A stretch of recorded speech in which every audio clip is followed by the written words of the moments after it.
Hello and welcome to this first episode of Quest for Fire. My name is Andre Muscat, fire engineering graduate from the University of Central Lancashire.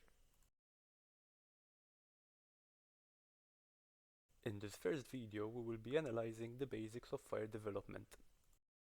We will be using an old but very good fire safety training video and the modern tool of Computational Fluid Dynamics. The video we will be analyzing was produced by the National Fire Protection Association, NFPA, and the CFD program is FDS, developed by NIST, the National Institute of Standards and Technology.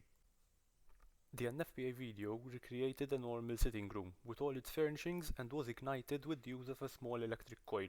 This acted as a piece of smoldering material. After ignition, the fire was left to develop naturally and observed.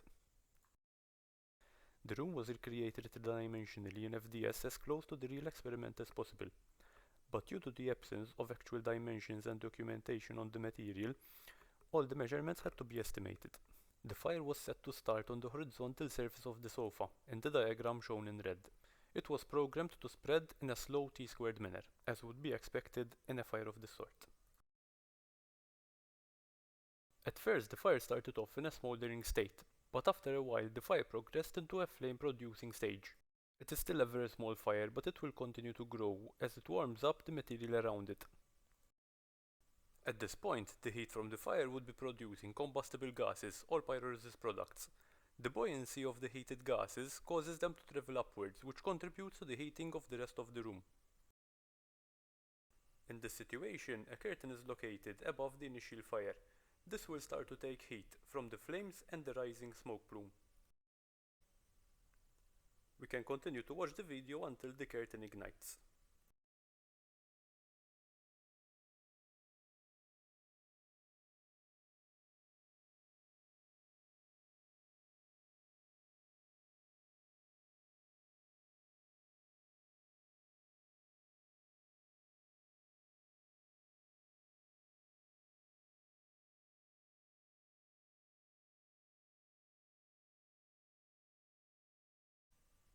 It is worth noting that the three-dimensional reconstruction is made to run at twice normal speed, and here the reconstruction is run until ignition of the curtain occurs.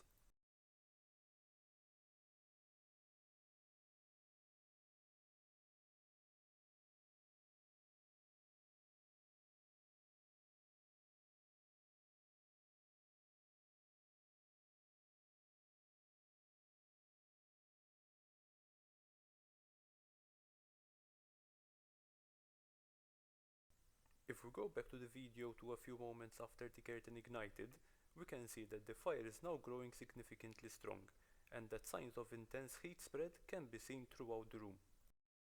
Also very noticeable is the thick black smoke that is now billowing out of the room. A few moments after this happens, the phenomenon known as flashover occurs. Here the remaining surfaces not yet on fire ignite almost simultaneously. The details of how and why this happens will be studied further with the use of the computational model.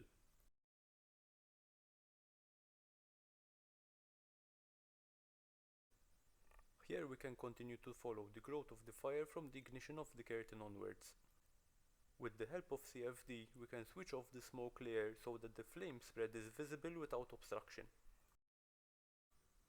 The surfaces in green are the surfaces that have been programmed through FDS to auto-ignite at a set temperature of 125 degrees Celsius. Once the flame starts to spread, the heat transfer to the other fuels increases rapidly. In a short time, we achieve temperatures that involve the rest of the materials in this compartment. Remember that the simulation is speeded up at higher than normal speed.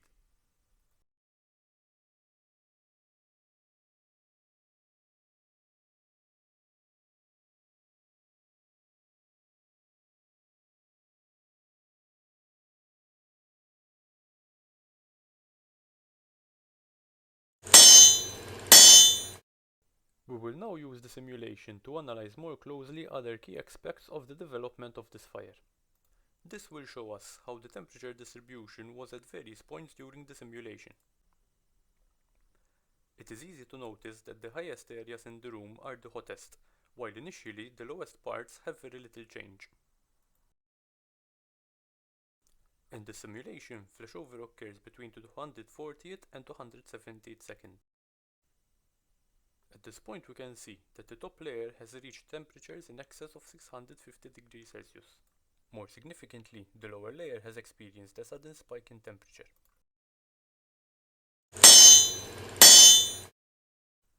Something else we can do with CFD is observe the movement of gases.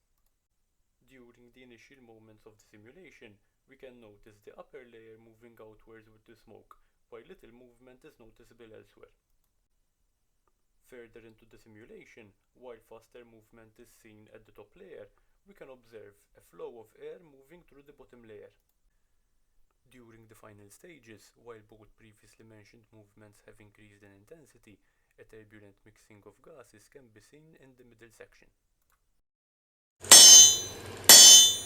Use of a powerful tool such as FDS, we would need to resolve to hand calculations to obtain information that we need about the fire.